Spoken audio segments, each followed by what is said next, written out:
sure Gabriel knows that, Father. He calls it our family treasure. Indeed it is, Abel said, softening. Where is Gabriel, anyway? In his cubbyhole, I think. Things had been hard for Gabriel at school since the Nazis invaded. He hated having to wear the yellow star when he was out of the house. Some of the non-Jewish kids pushed him around and called him names. As a result, he had become a rather solitary child who, when he wasn't practicing his pieces and scales, liked to spend time alone doing his own things. His cubbyhole was the labyrinth of nooks and crawl spaces that existed behind the panelled walls of the large house, connecting its many rooms in ways that only Gabriel knew. You could sometimes catch him spying from behind a partition through one of his various peepholes, and you'd call out, "Oh, Gabriel, stop that nonsense!" And he'd appear moments later as if by magic, and disarm everyone with his laughter. Other times he could stay hidden for hours, and you'd have no idea where he was.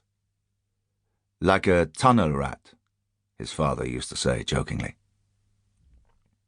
Then they'd started hearing the terrible stories coming from Ukraine and Poland, from everywhere, of Jews hiding under floorboards and in sewers, while their people were transported away for forced labour, or worse. Abel had stopped talking about tunnel rats. I do wish he'd come out of there, Vidette, Silberman said. He spends too much time hiding away like that. If he's happy, Miriam said with a shrug, what harm can it do?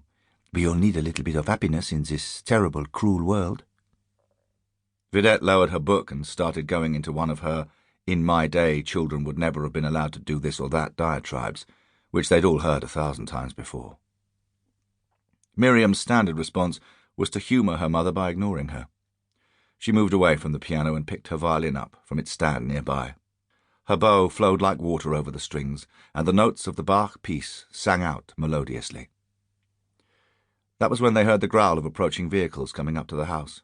Brakes grinding, tyres crunching to a halt on the gravel outside, doors slamming, voices and the trudge of heavy boots. Miriam stopped playing and looked with wide eyes at her father, who threw down Le Ton and got to his feet just as the loud thumping knocks on the front door resonated all through the house.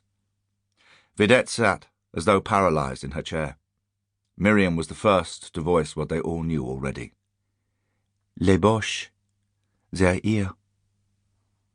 In that moment, whatever shreds of optimism Abel Silberman had tried to hang on to, his prayers that this day would never come, that everything would be all right, were shattered. From the window, the dusty column of vehicles seemed to fill the whole courtyard in front of the house. The open-top black Mercedes staff car was flanked by motorcycle outriders, behind them 3 more heavily armed Wehrmacht sidecar outfits, a pair of Kubelwagens, and a transporter truck. Infantry soldiers were pouring from the sides of the truck, clutching rifles, as Abel hurried to the front door. He took a deep breath, then opened it. You can still talk your way out of this. The officer in charge stepped from the Mercedes. He was tall and thin, with a chiselled, severe face like a hawk's. He wore an iron cross at his throat, another on his breast. The dreaded double lightning flash insignia was on his right lapel, the sinister Totenkopf death's head skull badge above the peak of his cap. Just the sight of those was enough to instill terror. Herr Silberman, I am SS Obersturmbannführer Ost Krebs. You know why I'm here, don't you? Abel tried to speak, but all that came out was a dry croak. When Krebs produced the document from his pocket, a high-pitched ringing began in Abel's ears. The paper was a long list of many names. It was the nightmare come true. Some Jewish families had fled ahead of the rumoured purges, Abel choosing to disbelieve that anything quite so abominable could happen in his dear France, had made, what he was now realising with a chill, was the worst mistake of his life by staying put. You reside here with your wife, Vidette Silberman, and your children, Gabriel and Miriam Silberman, correct?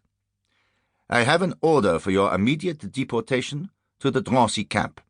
Any resistance, my men are ordered to shoot without hesitation. Understood? Drancy was the transit camp 6 miles north of Paris that the Germans used as a temporary detention centre for Jews awaiting transportation to the death.